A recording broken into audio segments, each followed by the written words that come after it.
Hello, جی ہاں، ہم سلیمہ ہیں۔ تسلیم، سنو سیلی بٹیا، پنکی کدھر ہے؟ ہم نے شہلہ کو فون کیا، صفیہ کو فون کیا، نہ وہ بٹاٹا نہ یہ بٹاٹا۔ بھیا لیلہ باجی کے ساتھ ایئرپورٹ گئے ہیں۔ سنیے، پوری بات تو سن لیجیے مانا خالہ۔ لیلہ باجی آپ کے ہاں سے صبح ادھر آئیں، اسی وقت کلکتے سے فون آ گیا کہ ان کے چچا میاں کی حالت نازک ہے۔ بھیا نے ان کو پہلے ہوائی جہاز سے روانہ کر دیا، وہ بہت رو رہی تھیں، اس لیے میاں، ابا، امی، پھوپھی، جانا سب ان کو پہنچانے ایئرپورٹ گئے ہیں۔ جی ہاں، سامان نہیں لے جا سکیں، اتنا وقت نہیں تھا۔ اپنے گھر ہی تو جا رہی ہیں۔ آپ کو بہت رنگ کیا، آپ کا فون برابر انگیجڈ ملا، اور جہاز چھوٹنے میں بہت کم وقت رہ گیا تھا۔ جی ہاں، چھوٹی پھوپھو اوپر اپنے اسکول میں مصروف ہیں، ان کو پتہ نہیں ہوگا۔ مانک خالہ خیریت ہے؟ ارے خیریت کہانی، ادھر پنکی نے دیواروں پر بلڈوزر چلوا دیا، گوالوں گھوسیوں نے اپنی گائے بیلڈوز لا کر کھڑی کرنی، سمجھا کیا؟ فلی نے پولیس بلا لی، پنکی جیسے ہی آوے اس کو بولو۔ مانک بائی فون بند کر کے حواس باختہ پوجا روم میں پہنچی۔ بنام یزداں مہرباں بخشائند کاظر تشتی ورد کرتی دھم سے چٹائی پر بیٹھ گئیں۔ سامنے طویل شیلف پر حضرت زرتشت، جیزس کرائسٹ، مہابھاتما بدھ، تمام ہندو دیوی دیوتا اور سائیں بابا آف شرڈی کی تصاویر رکھی ہوئی تھیں۔ چاروں طرف کعبہ شریف اور ہند کی مشہور آستانوں کے فوٹوگراف آوازیں تھے۔ اکثر پارسیوں کے مانند مانک بھائی خواجہ اجمیری سے خصوصی عقیدت رکھتی تھیں۔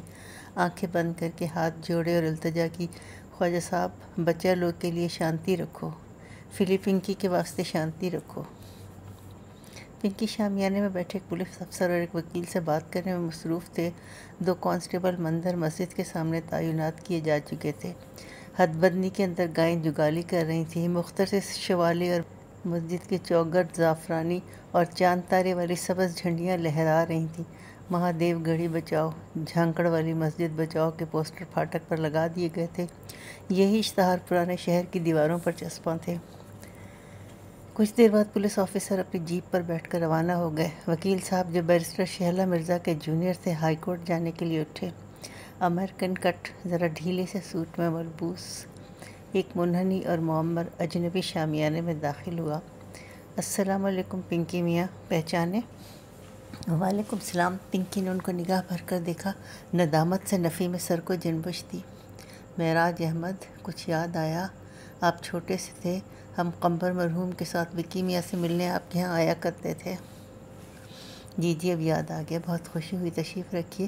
مگر کیا عجیب اتفاق ہے، ریڈ روز کیس کے دوران بادشاہ جانی نے آپ کو گواہی کے لیے بے حد تلاش کرایا۔ ادھر بیچارے ماسٹر موگرا مقدمہ ہارے اور ادھر آپ موجود، کہاں تھے؟ عجیب اتفاق ہے، معراج احمد چونک پڑے۔ انہیں خیال آیا آتش زدگی کے دوسرے یا تیسرے روز عین اس جگہ جہاں یہ سرخ شامیانہ کھڑا ہے، گرم راکھ کے ڈھیر پر بیٹھ کر اپنے ساتھیوں سے انہوں نے کہا تھا، سنتے ہیں اتفاقیہ آگ لگی۔ عجیب اتفاقات ہیں بھائی، اتفاقیہ یہ دنیا وجود میں آئی، اتفاقیہ زندگی نمودار ہوئی، اتفاقیہ ختم ہو جائے گی۔ آپ کہاں رہے اتنے عرصہ؟ پرویز مرزا کے استفسار پر وہ راکھ کی ٹکری سے واپس آئے۔ کیلیفورنیا۔ لیکن آپ تو مشہور لیفٹ ونگ جرنلسٹ تھے، ویزا کیسے مل گیا؟ اسے بھی آپ اتفاق ہی سمجھیے۔ اور کیلیفورنیا لبرل اسٹیٹ ہے، دراصل اس روح فرسا واقعے کا ایسا گہرا اثر ہمارے دل و دماغ پر تھا کہ ہم یہاں رہ نہیں سکتے تھے۔ بیوی بچوں کو لے کر چل کھڑے ہوئے، کچھ عرصہ انگلینڈ میں گزارا، وہاں سے امریکہ نکل گئے، مختلف بھاڑ جھونکے۔ ہمارے لڑکوں نے فارغ التحصیل ہونے کے بعد اپنا کاروبار پھیلایا۔ اب پنکی میاں دنیا کی نعمتیں ہمارے پاس ہیں، لیکن احاطہ ستارہ بیگم وہاں کہاں سے لاتے، لہذا واپس آ گئے۔ گوالوں گھوسیوں کی ایک سیاسی گائے شامیانے میں آ کر اطمینان سے گھاس چرنے لگی۔ چاند تارے کی کاغذی ہری جھنڈیوں کا ہار زیب گلو تھا۔ گوالوں کی گائے گیندے کی مالا پہنے، ماتھے پر تلک لگوائے شامیانے میں داخل ہوئی۔ پنکی نے ہنس کر کا ملاحظہ کیجیے، حریفوں نے گویا اپنے سفیر کبیر آپ کی خدمت میں بھیجے ہیں۔ ان کو شاید معلوم ہو گیا کہ آپ امریکن جرنلسٹ ہیں۔ ہم اور امریکن جرنلسٹ کہلاتے ہیں؟ اللہ اکبر! خواب و خیال ہو گئیں ساری حکایتیں۔ احمد حسین خان، زمانہ بدل گیا، انہوں نے آہ بھری۔ پنکی نے ان کے لیے چائے بنائی۔ جب ہم یہاں سے گئے تھے فصل گل ابھی باقی تھی، سرخ گلاب کچھ کچھ کھلنے لگے تھے۔ اب آئے تو دیکھا چہار سو گیندا ہی گیندا اور کھجور کے اونچے درخت، جی بالکل خالص سعودی خرما، اور گومتی کے خربوزے زندہ روت کے خربوزوں کا رنگ پکڑ چکے ہیں۔ باقی مدہ گلابوں میں مختلف قلمیں لگ گئی ہیں۔ پنکی میاں ہماری لگائی ہوئی گلاب باڑی کو تو گدھے چر گئے۔ آپ لوگوں نے کھاد صحیح نہیں ڈالی تھی، ورنہ آج 40 سال بعد یہ 80-90 کروڑ کی آبادی روز بروز مزید کنفیوژن میں غرق نہ ہوتی۔ بھیڑوں کا چھتہ محض ہماری غلطیوں کی بدولت تیار نہیں ہوا پنکی میاں۔ ہم جب سے وطن لوٹے آپ کی اس مقامی صورتحال کو بھی اسٹڈی کر رہے ہیں۔ گوالوں گھوسیوں نے تو شیخ طاہر علی کی انٹی بٹوا دی، معراج احمد پرانے علیگ تھے۔ لیکن پنکی میاں آپ نے بلڈوزر چلوانے میں جلدی کی، وہ ملک کی سیاست کے بڑے معاملات قبلہ، یہ ایک نہایت لوکل ایک شخص کی نجی جائیداد پر انکروچمنٹ کا معمولی سا واقعہ ہے، رفع دفع ہو جائے گا۔ جی نہیں، لیڈر رائی کا پربت بنا سکتے ہیں، ادھر رام جنم بھومی اور بابری مسجد۔ او نو ناٹ دیٹ اگین۔ معراج صاحب اس کے متعلق سنتے سنتے یہ بھی بہت گاہوں کا معاملہ ہے پنکی میاں۔ زمینوں پر ناجائز قبضے کا آج کل سہل ترین نسخہ ایک چھوٹا سا مندر یا ایک پتھر پر چونے سے لکھا ہوا کسی پیر کا نام اور چاند تارے کا جھنڈا، گویا ان بزرگ کا چلہ۔ رائٹ ونگ پارٹیاں اس جھگڑے میں پھاند پڑی ہیں۔ فی الحال دونوں میں بڑا ایکتا ہے، لیکن کسی لمحے میں بھی معاملہ کمیونل ٹرن لے سکتا ہے۔ یہ لکھنؤ ہے معراج صاحب، آپ بھول گئے۔ یہاں کمیونل ٹرن کے باوجود ہندو مسلم فساد نہیں ہوگا، آج تک تو کبھی ہوا نہیں۔ یہ سب لوگ بنیادی طور پر اجتماعی تفریح میں شامل ہیں۔ کون کس کی پتنگ کاٹے، بشیر کی پالی کس کے ہاتھ رہے، آپ کو یاد ہوگا۔ ہم تو اس وقت بہت کم سن تھے جب شاید سن 61 میں بڑی بھیا آئی تھی۔ پانی میں گھرے لوگ باغ کنکووں کے ذریعے پیغام رسانی کرنے لگے۔ چند روز قبل ہم نے یہاں کا چکر لگایا، چاندنی رات تھی، بہت سارے گھوسی منڈیر پر بیٹھے برہا گا رہے تھے، موہے ناہی پروا، خاتون جنتی نیا لگا دیں پار، حیدرا سا بیڑا لگا دیں پار۔ نبی جی، ان کی اس معصوم عقیدت کا منظر دیکھ کر معراج صاحب ہمارا تو جی بھر آیا۔ جھونپڑیاں گرا دی گئیں، یہ سب بے خانمہ ہو جائیں گے۔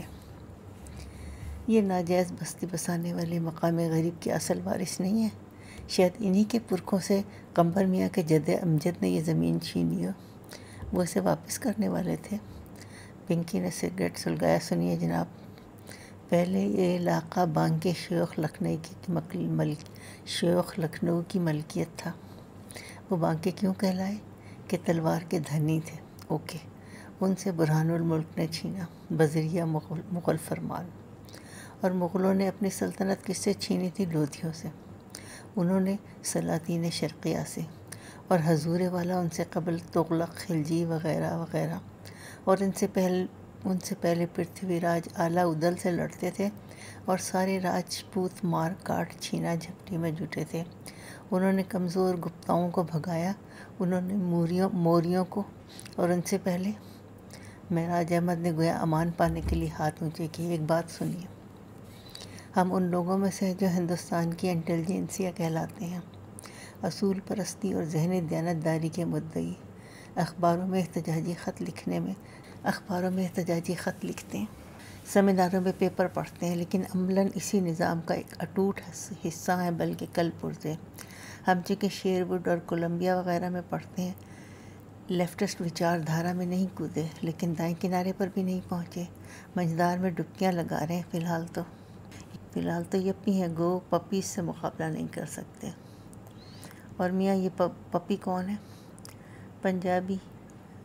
آپ وڈلی پروگریسو پروفیشنل، آپ 25 برس بعد وطن لوٹے ہیں، یہ منظرنامہ یکسر بدل چکا ہے۔ جب ریڈ روز میں آگ لگی، سیاسی مافیا اور شہری دہشت گردی کی آغاز نہیں ہوا تھا۔ آج کل کا زمانہ ہوتا تو یہ افواہ پھیلتی قمبر علی کو چند سنسنی خیز اور خوفناک اور عالمگیر اہمیت کے سیاسی راز معلوم ہو گئے تھے جنہوں نے اپنے تینے پرچوں میں شائع کر دیے۔ وہ پرچے چھاپہ خانے سے آ گئے تھے اور اول وقت نیوز اسٹینڈ پر پہنچنے والے تھے۔ چنانچہ راتوں رات مخالفین نے ایک برقع پوش ایجنٹ کے ذریعے ٹائم بم رکھوا دیا۔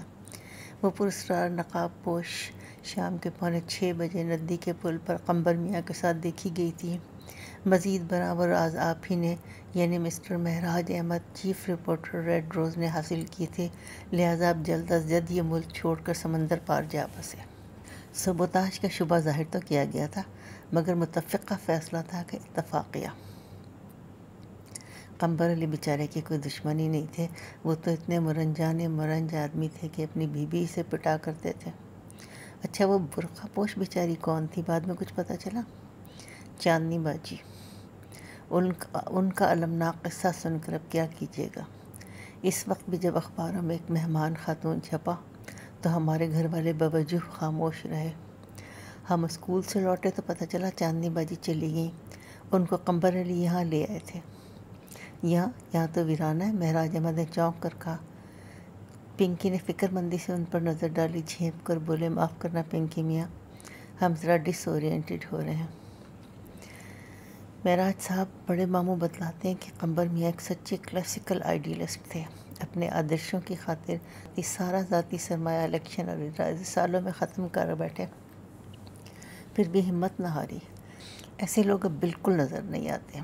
ایک روز وکی ماموں ہم سے کہہ رہے تھے کہ ساری دنیا میں ہر سمت اونچی اونچی دیواریں کھڑی ہیں، چند صرف یاجوج ماجوج کی طرح مستقل مزاجی کے ساتھ ان دیواروں کو چاٹتے رہتے ہیں، لیکن وہ اور اونچی ہوتی جا رہی ہیں۔ وکی ماموں خود ان سر پھروں میں شامل ہیں، قمبر علی بھی انہی میں سے تھے۔ ہمارے ماموں بیچارے اپنے الوری ٹاور میں ہی بیٹھے رہ گئے۔ قمبر میاں نے اس کم عمری میں بہت کچھ کرنے کی کوشش تو کی، کاش یہ آتا جب ہی رفاع عامہ کے لیے وقف کر دیا ہوتا، اتنی مہلت نہ ملی۔ یہ بھی وقت کی ستم ظریفی ہے کہ ان کی زمین پر سے غریبوں کو بے دخل کر کے ایک سرمایہ دار کا اپارٹمنٹ ہاؤس تعمیر ہوگا، 10 لاکھ کے 40 فلیٹ، اور سب ابھی سے بک گئے۔ ہاں مہراج صاحب پھر چونکے، لوگوں کے پاس اتنا پیسہ کہاں سے آ گیا ہے؟ خاموش ہو گئے۔ تو ہم کہہ رہے تھے کہ یہ آگ کا حادثہ آج کل کے دور میں ہوا ہوتا تو بڑا ہولناک منظرنامہ اس کی وجوہ کے متعلق تیار ہوتا، مگر نہرو رہا تھا، کمیونل فسادات بھی اتنے نہیں ہوتے تھے۔ ہاں کیا بات تھی، ہم سوری ذرا ڈس اورینٹڈ۔ پنکی نے سگریٹ پیش کیا، انہوں نے انکار۔ مہراج صاحب آپ کی صحت تو ٹھیک ہے؟ نہایت عمدہ، اللہ کا شکر ہے۔ کل ہم آپ کے یہاں گئے تھے، دیر تک بارات دیری میں وکی میاں کے ساتھ بیٹھے رہے۔ وہ ہمیشہ کے پروگریسو آدمی ہیں، مگر آپ کے چھوٹے ماموں نے اڑا دی تھی کہ جاگیر کے خاتمے نے سودائی بنا دیا۔ ان کی حالت دراصل نئی بے ضمیری نے غیر کی تھی۔ کل شام کہہ رہے تھے راہ مفاہمت پر چلنے کے لیے کوئی تیار ہی نہیں۔ ہمارے لیے لا محالہ اب ایک ہی راستہ باقی ہے، وہ ہے ایش باغ کے سمت جاتا ہے۔ مہراج صاحب اب سینئر لوگ ایسی منفی باتیں کیوں کرنے لگے ہیں؟ احاطہ ستارہ بیگم، ایش باغ، مولوی انوار کا باغ۔ اور کیا کریں، ہم نے ہی کیا کیا، کدو میں تیر مار لیے، ویسٹ کو برا کہا اور وہیں گئے۔ اپنے لڑکوں کو بھی ہم نے امریکہ میں ہی بسایا۔ ماتر صاحب ماں ایک وکیل آتے دکھائی دیے۔ اس زمین کے وبال کھاتے نے ہمارا ناک میں دم کر دیا، شاید اسی وجہ سے بابا نیم چنبیلی نے دھرتی پہ رہنا ہی چھوڑ دیا۔ 50 سال سے برگد کی شاخ پر مقیم ہے۔ بالا گنج والے یوگی ابھی زندہ ہیں؟ جی ہاں۔ مسز ڈھونڈی پابندی سے ان کے درشن کو جاتی ہیں۔ ایک دفعہ ہمیں کھینچ کر لے گئیں، ہم سے کہنے لگے بچہ سورہ مزمل پڑھا کرو۔ ہم حیران کہ ان کو سورہ مزمل کیسے معلوم، سنا ہے وہ مہلک امراض کا راکھ کی چٹکی سے علاج کر دیتے ہیں۔ پنکی نے تعجب سے مہراج احمد کو دیکھا۔ قصر شیریں، بریک فاسٹ روم۔ ادھر دیکھو فلی، مسٹر ٹائر بھائی ہاتھی والا اتنا بڑا سیٹ ہے، جنگل ایلیفینٹ، مگر اس کا پیٹ نہیں بھرتا، اس کو ایلیفینٹ اینڈ کاسل بھی ہوتا۔ واہ واہ ممی، تمہارے وٹ اینڈ ہیومر کا جواب نہیں۔ غریب پیٹی ماسٹر سے جیتا تو کیا جیتا، اپنے ٹکر کے آدمی کو ہراتا تو بات تھی۔ ممی ہاتھ آئی جائیداد کوئی آسانی سے نہیں جانے دیتا۔ اچھا تم ایک کام کرو، دل بہار بوا نے گرینی کی اتنی خدمت کی، ساری عمر انہوں نے ہم لوگوں کی سیوا میں گزار دی، اس کے عوض تم ان کو وہ سرونٹ کوارٹر بخش دو جس میں وہ کتنے سال سے مہناز 45 سال سے رہ رہی ہیں۔ ان کے ناتی پوتے تم کو دعائیں دیں گے۔ تمہارا گرینی ایسا بولتا تو بروبر، کیا پتہ انہوں نے اپنے دل میں لکھ دیا اور تم نے وہ کاغذ چھپا دیا، کیا پتہ انہوں نے اپنے ول میں لکھ دیا اور تم نے وہ کاغذ چھپا دیا ہو۔ توبہ توبہ فلی بوائے، دستور سازی کے لیے ایسا بات بولنا۔ اور سنو، اگر ہمارے دل میں آ گیا تو اکھا سرونٹ کوارٹر ان کو بخش جائے گا۔ جب تم شیرین ٹاور کو فیفی بوٹل کے موتیف سے سجاؤ گے، وہ کتا پرچی والا ہوٹل کہلائے گا، وہ کتا پری والا ہوٹل کہلائے گا، فرینچ سٹائل 5 اسٹار۔ ہم آسمان سے دیکھ دیکھ کر خوش، ابھی چینیوٹ کے راستے میں ہی ہوں گے، ادھر بلڈوزر آ جائیں گے۔ خیر، بٹ پرومس بوا کے ٹبر کو چیک مت کرنا۔ ارے ممی، ہم تو مذاق کر رہے تھے، ہمارے سنگ مسخری کرتا۔ فراموز ڈھونڈی 3 کٹوری ہاؤس 12 دری۔ لالا، تم نے کلکتے میں دیر لگا دی اور آ کر بھی کیا کر لیتی؟ ان لوگوں نے عدالت سے حکم امتناعی حاصل کر لیا ہے، ہماری تعمیرات معطل۔ شیعہ سنی جھگڑا دبنے کے بعد سے بہت سے لیڈر بیکار بیٹھے تھے، وہ کام سے لگ گئے۔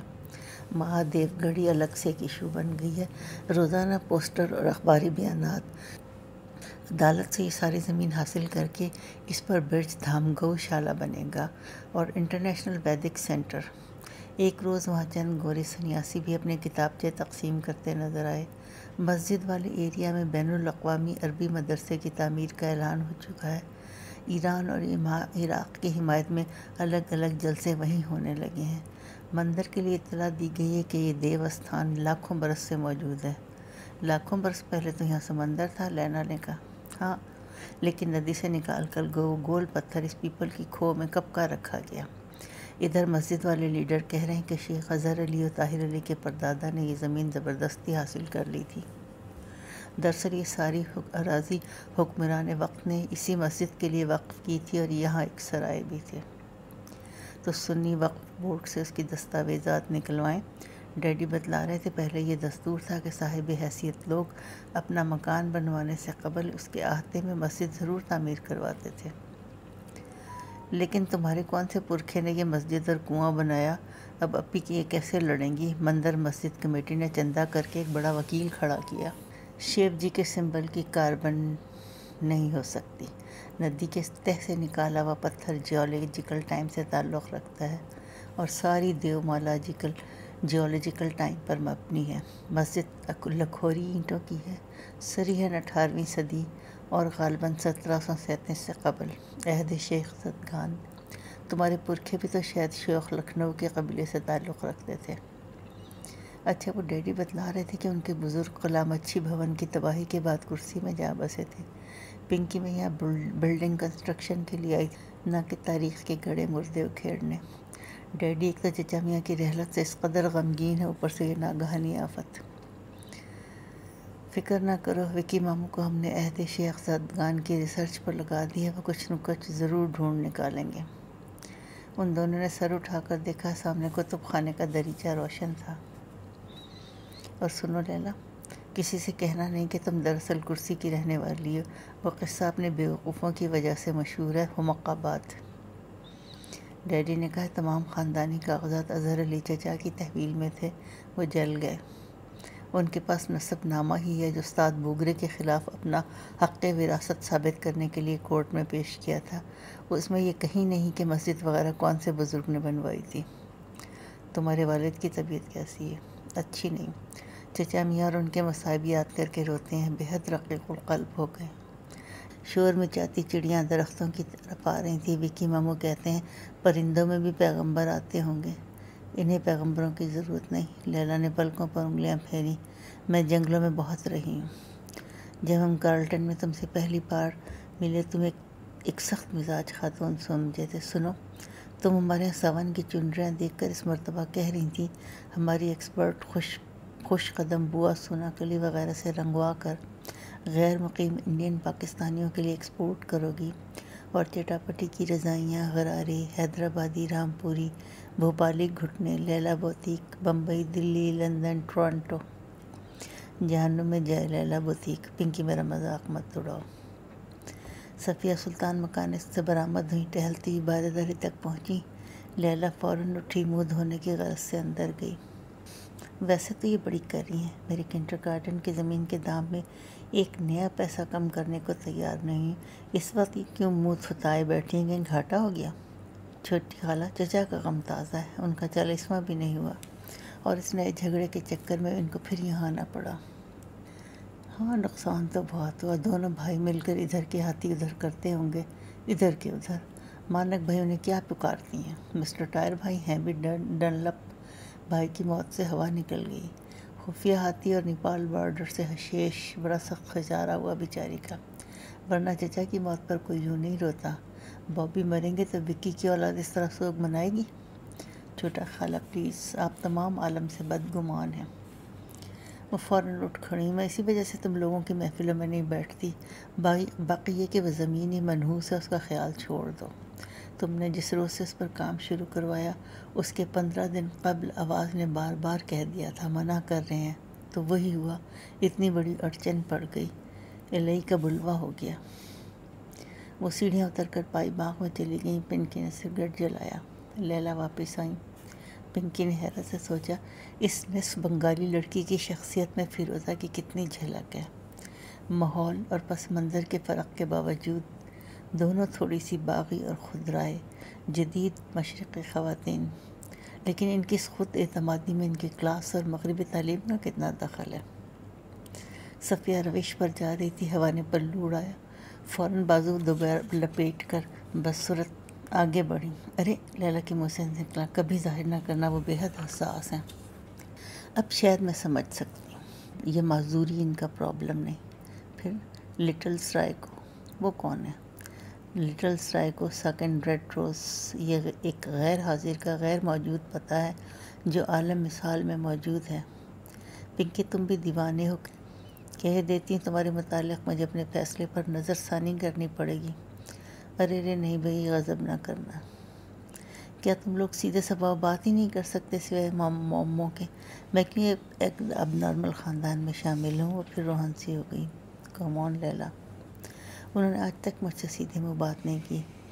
اس روز شہلا آپی سے کہہ رہی تھی کہ تمہاری خالہ کا ایگو اتنا بڑا ہے کہ لوگوں سے بولتی ہی نہیں۔ شاید میرا ریمارک بھی سن لیا، تب سے اور اینٹ گئی۔ میں نے ان کا کیا بگاڑا ہے؟ لیلا پلیز مجھے ان کا معاملہ بتاؤ، شاید میں ان کے لیے کچھ کر سکوں۔ تم جانتے ہو میں جنگلی قبائلیوں سے بھی سروکار رکھتی ہوں اور بزنس مینجمنٹ میں ہر قسم کے انسانوں سے برتاؤ کرنا سیکھ چکی ہوں۔ سبک رومال میں ناک سنکی۔ اسٹین فورڈ میں پنکی مسکرائے، ہنسو مت، اوکے پہلے یہ تو بتاؤ ٹھیکرے کی مانگ جانتی ہو؟ بنگال میں ہوتی ہے؟ معلوم نہیں۔ قمبر میاں کی دادی نے ٹھیکرے میں اشرفی ایک اور پی لی۔ ارے یار، پیدائشی منگنی، پردہ نشین بیگمات کے لیے تفریحات محدود تھیں، چنانچہ قمبر میاں کی دادی اور ہماری پرنامی پرنانی مرتے تک رسمیں ادا کرتی رہیں۔ وہ دونوں دنیا سے رخصت ہوئیں اور 13 سال کی تھیں جب صفیہ خالہ کو پولیو ہو گیا۔ وہ رفتہ رفتہ اپنے آپ کو ٹریجک ہیروئن سمجھنے لگی، کیونکہ اس طرح سے خاموشی ہی اختیار کرنی پڑتی ہے۔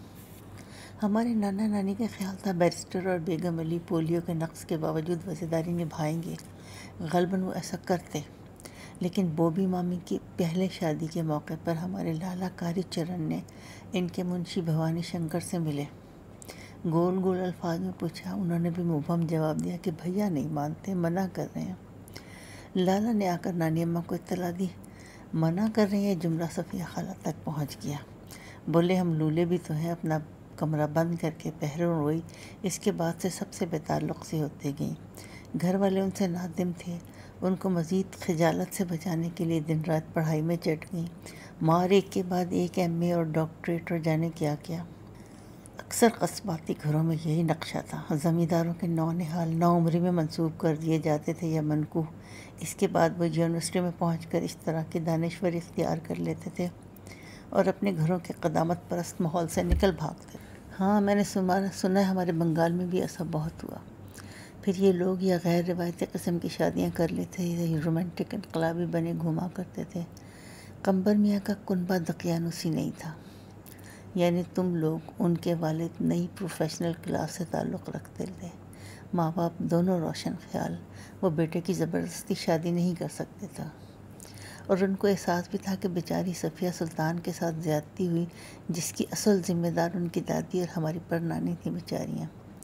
قمبر میاں نے اسی انسانی درد مندی کے ناطے ماں باپ کی وفات کے بعد ایک میراثی کی لڑکی پلے باندھ لی، اور صفیہ خالہ کے سلسلے میں مزید ستم یہ ہوا کہ قمبر میاں مرحوم کے ذہن میں جو ناکارہ نکچڑی امیر زادی کا امیج موجود تھا، وہ سنا ہمیشہ طنزیہ انداز میں تذکرہ کرتے تھے۔ حالانکہ در حقیقت بیچاری چھوٹی خالہ نے اپنے اپاہج پن کے باوجود اپنے حساب سے ایک کیریئر وومن بن دکھایا۔ پی ایچ ڈی کا مقالہ سارا انہوں نے ایک ہاتھ سے ٹائپ کیا۔ اسکول چلاتی ہیں، بالکل انڈیپینڈنٹ اور ایفیشینٹ۔ مجھے ان کے متعلق اپنی رائے تبدیل کرنی پڑے گی۔ معاملات سے واقفیت حاصل کرنے کے بعد ہمیں اپنی رائے بدل لینی چاہیے، لیکن عموماً ہم ایسا کرتے نہیں، کیونکہ اس طرح ہم اپنے نظریات غلط ثابت ہونے کی توہین برداشت کرنا نہیں جانتے۔ شوتیا ہے چھوٹے گرو جی۔ بڑے ماموں نے ان کی بہت دلجوئی کرنا چاہی اور دوستی، لیکن وہ لوگوں سے رابطہ توڑ چکی تھی، حتیٰ کہ اچانک ایک روز لٹل سرائے نمودار ہو گیا۔ کوئی انگریز؟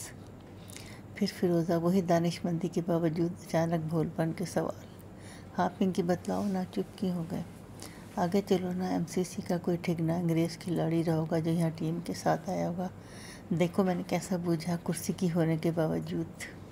جب ہماری پروین خالہ عذابلہ تھوبرن کالج میں پڑھتی تھی، ایک مشہور امریکن سینما اسٹار تھی، جوڈی گارلینڈ۔ اچھا او آئی سی۔ قمبر میاں کی سنسنی خیز شادی کے بعد سریا کو پہلی بار سنائی دیے، مگر خالہ نے کسی سے ذکر نہیں کیا۔ ریڈ روز کی آگ کے بعد وہ زور شور سے ظاہر ہو گئے۔ ایک دن ہم صبح سو کر اٹھے تو گھر میں سناٹا۔ معلوم ہوا چند روز سے چھوٹی خالہ نہایت منفی قسم کی پیشین گوئیاں کرنے لگی ہیں، اور وہ اتفاق سے صحیح ثابت ہو رہی ہیں۔ گزشتہ رات انہوں نے اعلان کیا کل تیسرے پہر تک یہاں سے ایک جنازہ نکلے گا، اور شام کو نورن کی ماں بیچاری چل بسی۔ اب سب لوگ صفیہ خالہ سے سہمے پھر رہے ہیں۔ بتاشن بوا بولی، سایہ ہے، اوجھے سے آنے بلوائیں۔ انہیں امی نے جھاڑا۔ اسی دوران پروین خالہ 4 روز کے لیے آن پہنچی۔ قاہرہ سے آئی تھی اور ٹوکیو جا رہی تھی، تبھی انہوں نے صفیہ خالہ کی اس پر اسرار آواز کا نام لٹل سرائے کو رکھ دیا، جو نہایت موزوں تھا اور صحیح۔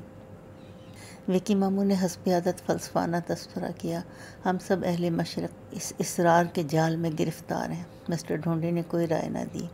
ان دنوں وہ چاندنی بیگم کی ٹریجڈی کی وجہ سے بے حد ناراض تھیں اور ملنا جلنا ترک کر رکھا تھا۔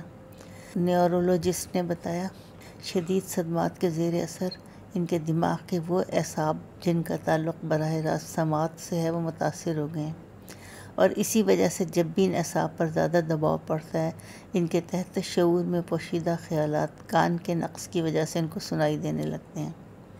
نانا میاں کے ایک کارندے پنڈت درگا پرشاد نے جین فلسفے کی قسم کی بات کہی، بیٹا کے چت کے بارے میں جو کچھ سوچتا ہے وہ بھی صحیح ہے۔ ڈاکٹر نے جو دوائیں ان کو دیں وہ انہوں نے اس ڈر کے مارے نہ کھائیں کہ کہیں الٹا اثر نہ کریں۔ ہم لولے تو ہیں، آپ لوگ چاہتے ہیں بہرے بھی ہو جائیں۔ اہل دنیا پر سے ان کا اعتماد اٹھ چکا تھا۔ پھر انہوں نے کنجوسی پر کمر باندھ لی۔ کالی چرن اور نانی اماں نے ساز باز کر کے ایک عامل بلوا ہی لیا۔ اب بلی کے گلے میں گھنٹی کون باندھے؟ بتاشن بوا نے ان سے کہا، انہوں نے ڈانٹ کر بھگا دیا۔ چنانچہ وہ بڑے میاں شاگرد پیشے کی ایک خالی کوٹری میں بیٹھے تماشا دیکھنے ہم بھی پہنچے۔ وہ کچھ سلگا کر ہل کر کچھ پڑھ رہے تھے۔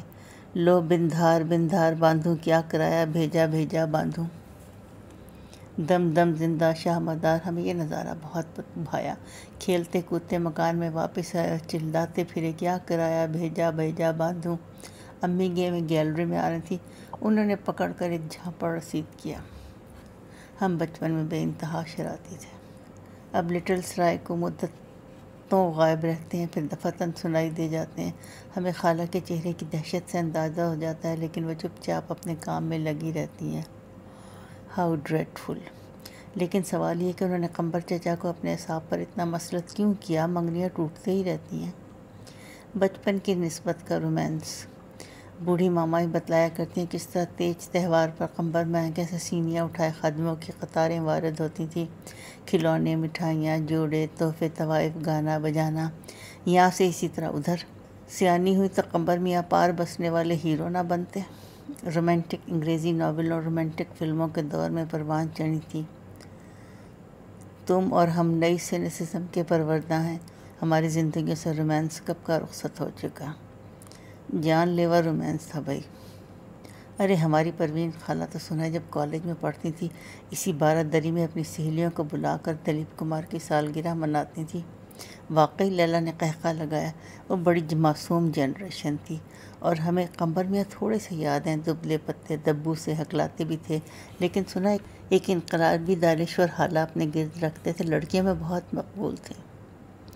مزید برآں چاندنی بیگم کے متعلق احساس جرم بھی شاید خالہ کو بہت ستاتا ہے، کم از کم انہوں نے ان کے ساتھ اچھا سلوک کیا ہوتا تو وہ اس قسم و پرسے کے عالم میں ریڈ روز نہ جاتی جہاں اسی رات۔ تمہارے باقی گھر والوں کو یہ احساس جرم نہیں؟ سوائے وکی ماموں کے شاید کسی کو نہیں۔ دراصل یہ موضوع ہمارے ہاں ان کہے طور پر ممنوع ہے۔ وکی ماموں کو تو مہینوں چپ لگی رہی، اسی وجہ سے نانی نے ان کی شادی آتو صاحب کی نواسی سے طے کر دی۔ ایک میکینیکل گڈے کی طرح انہوں نے خاموشی سے ان کے لیے حامی بھر لی۔ نانی، امی، پروین خالہ، یہ بیگمات جان بوجھ کر ظالم یا بے رحم نہیں تھیں، محض بے حس اور بے پرواہ اور اپنے آپ میں مگر، ورنہ صدیوں تلک ان کے طبقے کو یہ خیال کیوں نہ آیا کہ بھوکے ننگے کسانوں کی محنت پہ انہیں عیش کرنے کا کیا حق ہے؟ اور ہمارے نانا میاں کو محل خانے کے معاملات کی خبر نہیں ہوتی تھی، نہ پرواہ۔ میگی مومانی کے ساتھ بھی یہی ہوا۔ پنکی، لیلا نے ذرا توقف کے بعد پوچھا، صفیہ خالہ کی آواز غیب دان کیسے ہے؟